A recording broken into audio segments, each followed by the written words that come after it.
woord van die Here toe. So ek kan so lang oopmaak by Hebreërs 13 asseblief. Halleluja, loof sy wondernaam.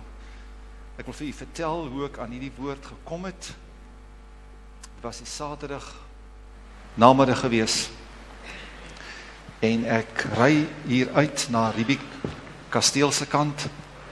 En ek gaan nou stil daar by die bruggie, dit is so skuins oor die kelder, die Swartlandwyn kelder.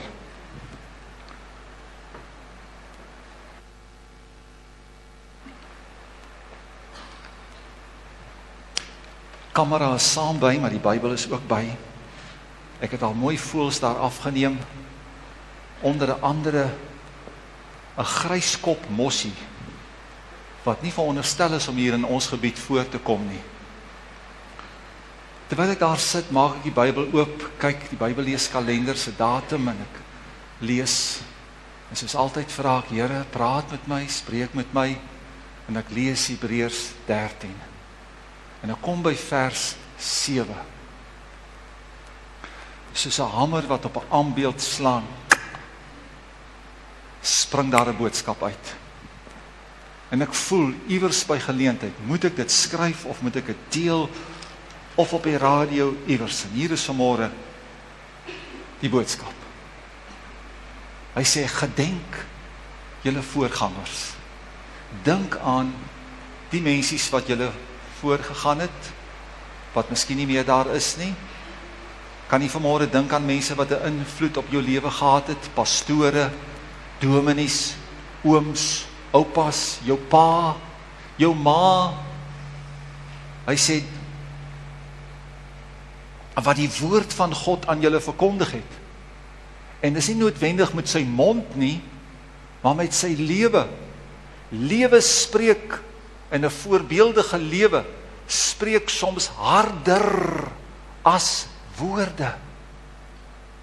Net daai man se teenwoordigheid, besef ek, nou moet jy versigtig wees. Hierdie man wandel met God.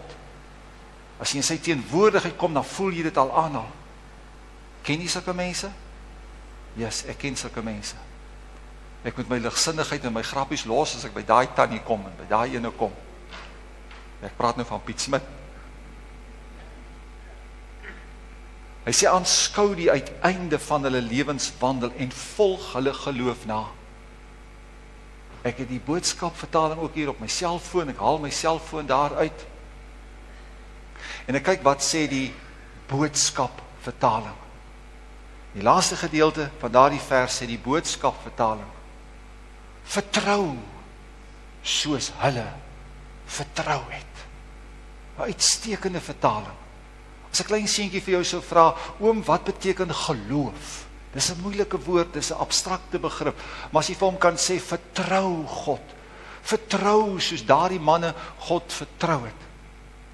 En dadelik vat die Heilige Gees my, om so 'n bladsytjie of wat, om te blaai, en hier by die geloofshelde se hoofstuk, bietjie te gaan kyk, hoe hierdie manne vertrou het. En ons is hier in Hebreërs 11. En ek ervaar die Here open vir my die saal van roem. En ek is hier in the hall of fame. En teen die muur hang die skilderye van elkeen van hierdie manne. En ek stap nou daar so, en ek gaan aanskou nou, so elkeen van hulle, waar die Heilige Gees my plaas. En die eerste persoon by wie ek kom, wie se skildery daar hang, was Abraham.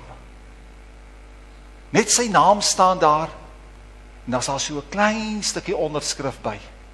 Nie 'n lang beskrywing van alles wat hy gedoen het van geboorte af tot by sterfdag nie. Net die een dingetjie wat van hom uitstaan. So kom ons kyk hier na Abraham. Vers 8. Deur die geloof het Abraham, toe hy geroep is, gehoorsaam weggetrek. Ek weet van baie mense wat geroep is, soos 'n Jona, en toe die Here sê gaan preek by Nineve, toe vlug hy weg na Tarsus. Dan praat die Here met mense en dan sê hulle vir my, wie pastoor, die Here praat nou al 3 jaar met my oor die ding. Sê, wat? 3 jaar? Jy nou nog nie geluister nie. Nee, laat staan, sulke dinge laat staan. Na die plek wat hy as erfenis sou ontvang en nou. Net weggetrek, sonder om te weet waar hy sou kom.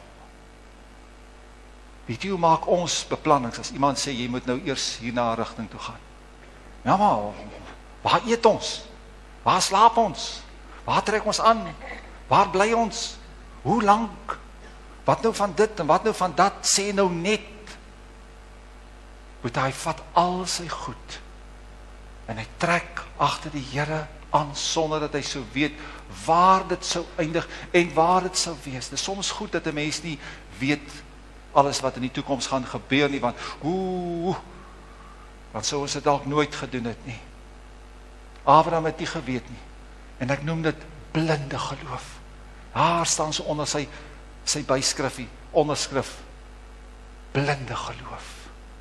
Sonder dat hy sou weet, blindelings, volg hy die Here na.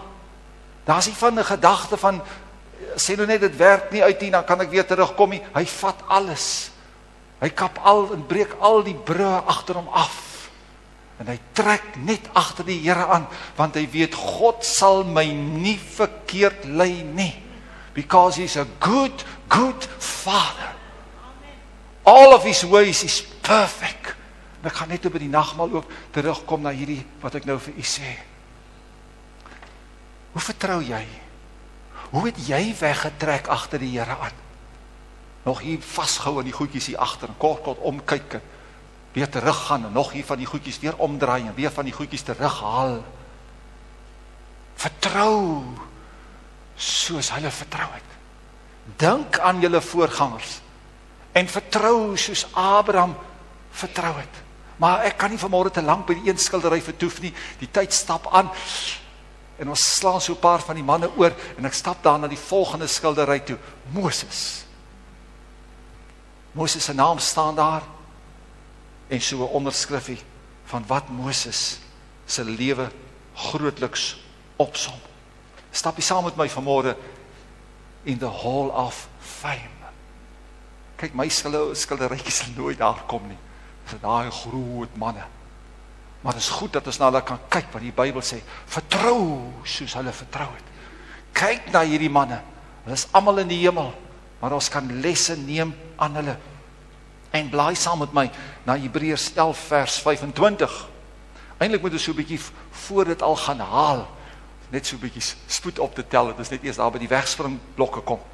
Vers 23, deur die geloof is Moses na sy geboorte deur sy ouers, kyk net waar gaan haal hulle Moses se saak by sy ouers. En dikwels speel jou ouers 'n groot rol. Nou, u ouers is nou nie meer vandag daar nie, jy's nou die ouer. Jy moet nou die groot rol speel, sodat jou kind daar kan uitstyg, en sodat jou kind se skildery daar kan hang. Sy ouers 3 maande lank weggesteek, omdat hulle gesien het dat die seentjie mooi was, dis in vers 23. En hulle het nie die gebod van die koning gevrees nie. Ek het dit daar met 'n kleur onderstreep, want later gaan jy sien, Moses dieselfde. Like father, like son.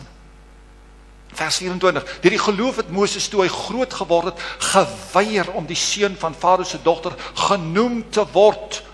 25, hy kies, omdat hy verkies het om liewer sleg behandel te word. Kom kind van die Here, jy moet soms kies om sleg behandel te word. Pastoor, wat praat jy aan nou? Wie wil nou kies om sleg behandel te word? Ek wil net die beste behandeling hê, die koninklike behandeling, en almal moet my net goed behandel. Hier kies hierdie man. Maar onthou wat sê die woord? Vertrou, soos hulle vertrou het.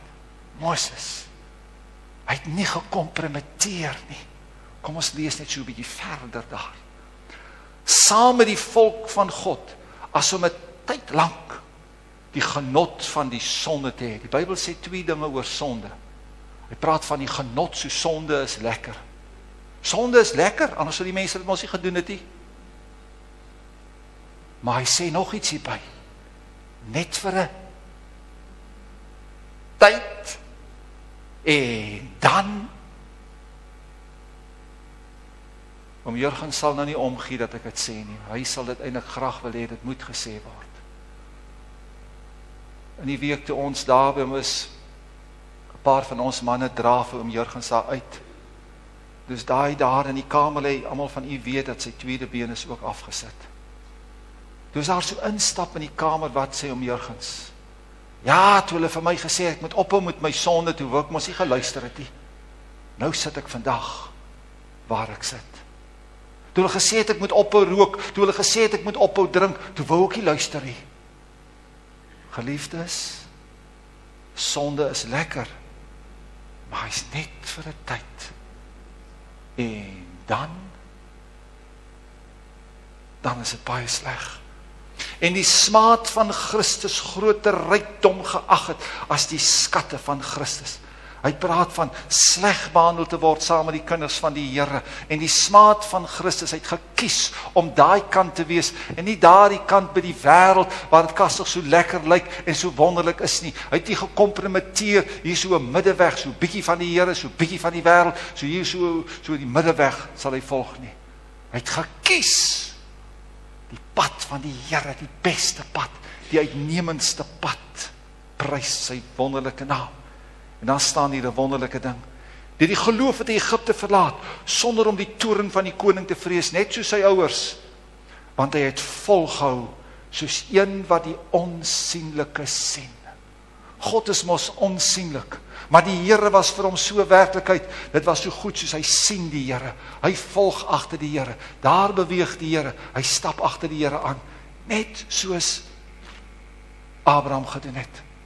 Maar ons kan nie te lank hier by die man se skildery vertoef nie, ons moet nog vinnig deur die saal kom, ons moet nog by volgende goedjies uitkom. En die volgende man, wat die Heilige Gees my heen vat, is Dawid. Ek onthou, vir Dawid, sin profet. En ons kan oor Dawid baie dinge sê, maar daar is een vers wat vir my uitstaan, en dit is 1 Samuel 30, vers 6 van Dawid se lewe. Jy sal onthou, die Filistyne op daardie stadium was eintlik sy gebied waar hy gebly het by Siklag, hy en sy 600 manne, en dan uiteindelik kom die situasie so, dat die Filistyne nou optrek om teen Israel te gaan veg, en Agis die koning sê dat Dawid en sy manne moet saamtrek in die geveg. Dawid en sy manne trek saam, en terwyl hulle daar so daarby beginne kom, toe beginne die Filistyne onrustig raak oor Dawid se teenwoordigheid, en hulle sê vir Agis, luister, sê vir Dawid en sy manne, hulle moet liewer teruggaan, want net nou spring hulle om in die geveg, en veg teen ons, om sy naam goed te maak by koning Saul. En Dawid en sy manne moet weer al die pad teruggaan. En toe hulle daar so oor die randjie kom, toe sien hulle daar onder in die dal, daar waar hulle tentwoning was, en al hulle goedjies, gaan die laaste rookies so op, want die Amalekiete het 'n inval gemaak, en alles gebuit, en alles verbrand, en alles gesteel, al die vee, alles, kinders, vrouens, die laaste een. Wow, en die manne huil, en die trane loop. Hulle daar gehuil, tot hulle geen krag meer hulle gehad het nie. Erg om so te huil, staan so in vers 4, geen krag nie, so hulle lê omtrent daar so van swak. Maar nou, moet daar mos nou 'n sondebok wees. Iewers moet daar nou iemand wees wat die skuld moet kry. Nou ja, in die gemeente gewoonlik met die arme pastoor, maar die skuld kry is iets verkeerd toe. Maar hier is dit nou Dawid. Lees saam met my vers 6. En Dawid het dit baie benoud gehad, want die manskappe het gepraat om hom te stenig, want die siel van al die manskappe was verbitterd, elkeen oor sy seuns en sy dogters. Kwaad, dit is nou alles Dawid se skuld, hy het ons nou die bevel gegee, dit is nou sy skuld dat die Amalekiete inval gemaak het en alles gebuit en geroof en gesteel het, en nou sit ons sonder ons vrouens en ons kinders, Dawid se skuld, maak hom dood, dan sal dit nou kastig beter gaan. Maar dierbaar is, hier staan 'n goddelike vers wat ek en jy moet toepas in ons lewens, maar Dawid het homself versterk in die Here sy God. Hy het nie gevlug nie, hy het nie gaan wegkruip nie, hy het nie bedank nie, hy het nie by die huis gaan sit nie, hy het nie een of ander verskoning gesoek nie. Maar ek sien vir Dawid wat hy gaan doen is. Daar een kant gaan bid hy. Soek hy die Here. Hy sê, Here God, vandag moet U vir my help. Hierdie manne wil my doodmaak, Here, staan my by, wees met my. Dawid sing miskien 'n lied vir die Here, dalk sing hy Psalm 23, die Here is my herder. Niks sal my ontbreek nie, Here, niks, help my Here, U krag in U teenwoordigheid, salf my Here, gee my krag, gee my genade, tel my weer op, halleluja. Dawid quoteer miskien van die skrif wat hy geken het, op paar stukkies uit die Ou Testament. Dawid dink aan die verhaal van die beer en die leeu en Goliat, hoe dat die Here hom daar begenadig het en die Here hom gehelp het. En hier kom die salwing van die Heilige Gees weer, net homself in die Here sy God versterk. En dit is wat ek en u moet doen, wanneer die aanvegtinge kom, gaan so 'n bietjie een kant in die binnekamer, en gaan soek die Here so wat jy kan. Amen. Herinner God aan sy beloftes. Ewe skielik is die salwing weer daar. Dawid is weer die strateeg. Dawid is weer die man van die manne. En hy sê, kom kerels, dis nie nou tyd dat ons mekaar verwyd nie. Kom ons trek hierdie ouens agterna. Ons sit hulle agterna en die Here sal met ons wees. Kom ons gaan vat hulle aan. Kom ons verslaan hulle. As God vir ons is, wie kan teen ons wees? En dit is so wonderlik. Die Heilige Gees, wat die outeur is van die Bybel, gaan uit sy pad uit, om te sorg dat ek en jy sien, wat was die gevolge, toe 'n man soos Dawid op God vertrou het, soos wat die Bybel sê, vertrou soos hulle vertrou het, vers 18, so Dawid dan alles gered, ek het hulle so geonderstreep, so dik geonderstreep hier in my Bybel, ou broer, dat jy kan sien daar, so Dawid dan alles gered, wat die Amalekiete saam geneem het, so al die garingdrade en die wolletjies wat daar nie goed gesit het, selfs dit is teruggebring. En ook sy 2 vroue het Dawid bevry. Vers 19, niks van hulle is vermis nie. Klein of groot, hoor u? Seuns of dogters, of iets van die buit, niks van alles wat hulle vir hulle saamgeneem het nie, het Dawid alles teruggebring. Wow!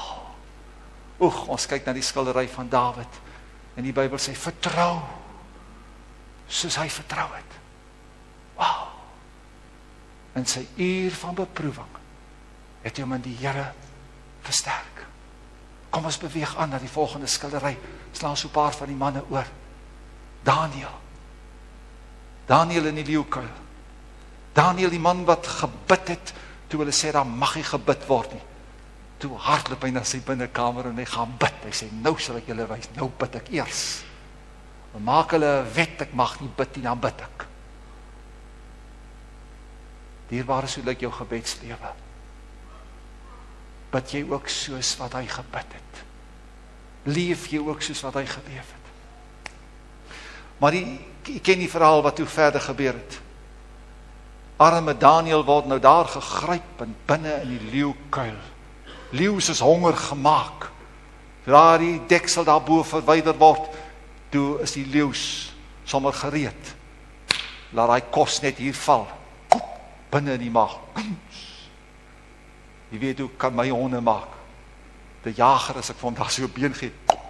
Nou kyk, waar is die volgende? Hy het vergeet om te kou binne in sy maag. Ongelooflik. Nou so wag hy leeu nou. Binne in die maag. Maar toe Daniel daar grondvat, toe sê die Bybel, was daar 'n engel gewees, wat hom beskerm het, wat hom bewaar het. Prys die naam van die Here. So al daar die klomp leeu's. Sjoe. En die arme koning, hy slaap daai nag iets verskriklik sleg. Hy kan nie slaap nie. Daniel het 'n vredevolle nag. En die arme koning kan nie wag dat dit lig word nie. En die koning haas om daar na die leeukuil toe. En jy kan sien, daar skuif die koning die luik op sy, en nou loer die koning daardeur. Die Bybel sê het met 'n droewige stem, Daniel, was die God wat jy gedurig deur vereer. Jy moet let op daai woorde. Hy sê gedurig deur vereer. So iemand anders sê dit van Daniel.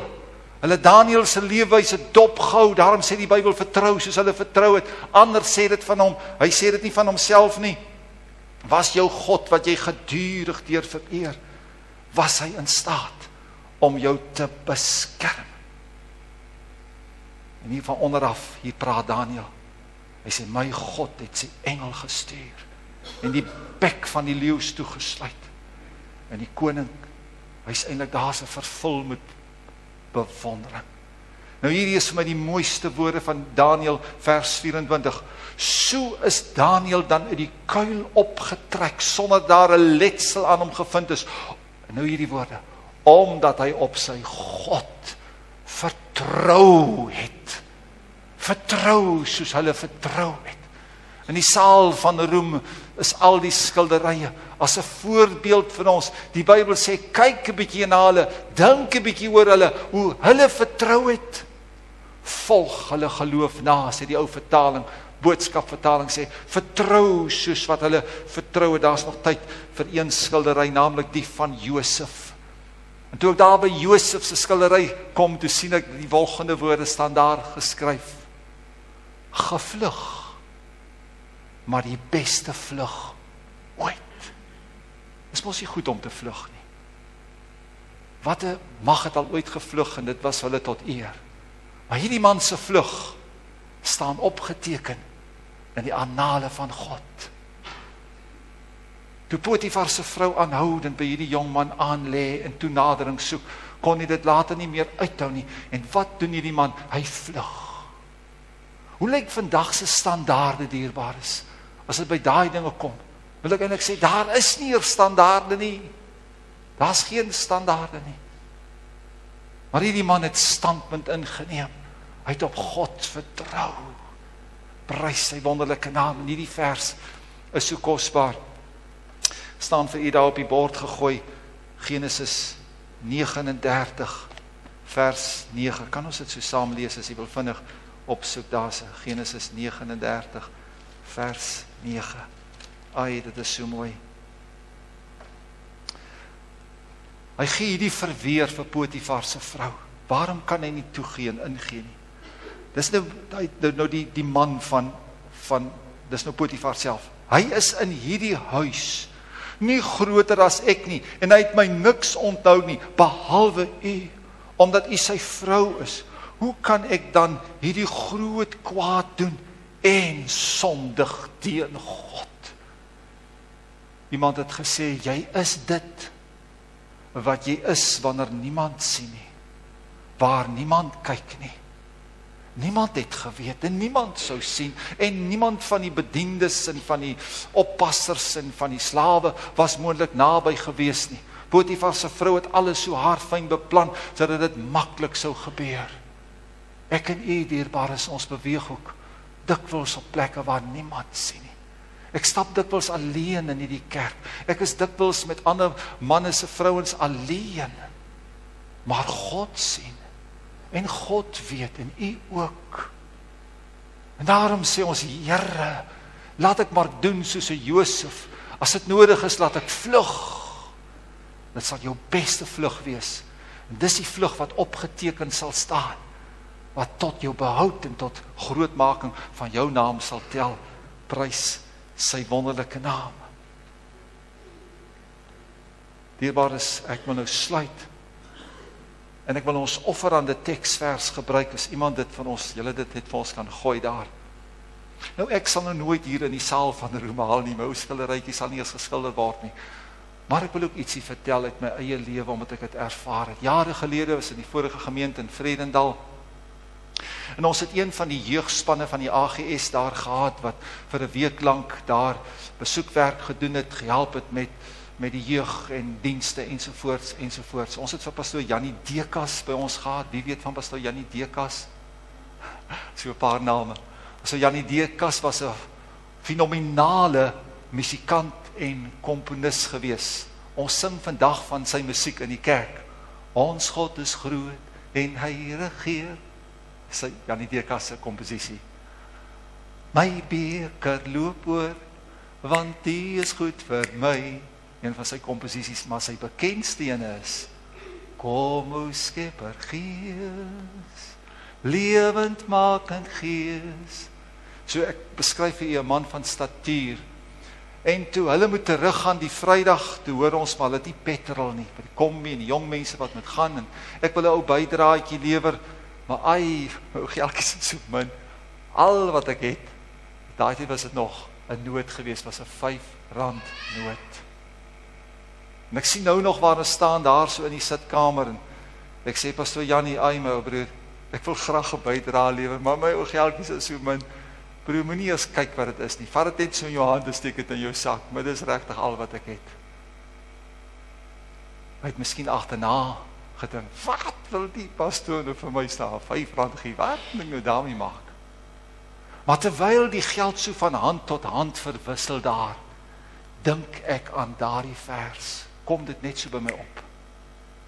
Jy weet wat sê vers 29, Jesus sê, voorwaar, ek sê vir julle, wie vader of moeder of broer of seun, grond, huis, verlaat terwille van my, nou vers 30, ontvang nou, in hierdie tyd, hoeveel? 100 maal soveel. Broers, susters, moeders, ensovoorts, moenie vervolginge miskyk nie, saam met vervolginge, en in die eeu wat kom, die ewige lewe, maar wat vir ons nou tel, is in hierdie tyd, 100 maal soveel. Terwyl die geld so van hand tot hand verwissel, maak ek 'n ou sommetjie in my kop, en ek sê, as ek nou 100 vermenigvuldig met 5, dan moet ek mos nou R500 terugkry. Ons klaargemaak, ons is self hier af Kaap toe, want ons met daai tyd gepraat van die distrikvergadering bywoon, die Saterdagoggend, ons slaap hier oor 'n Mamesplek by my vrou se mense, ons kry nog vir Janie Dekas hulle langs die pad, baie van mekaar, die jong mense was die hele week saam met ons, vriende geword, en ons was almal op pad Kaap toe. Saterdag ons by die distrikraad vergadering, en hier gee iemand 'n ou geldjie vir jou, sit maar hier in jou sak, in binnesak, en hier gee iemand 'n ou koevertjie, sit in die binnesak, en hier gee iemand ietsie, ensovoorts. Nou weer die pad terug, Sondagoggend moet gepreek word, Sondag-aand moet gepreek word, kom laat by die huis uitgepidde, sit net die goed is daar neer, vinnig kan slaap en kan regkom vir die boodskap, maar ek tel gou vinnig net die ou geldjies daar. Ek gee nou te raai, dierbare broers en sissies, hoeveel dit was. Jy raai verkeerd.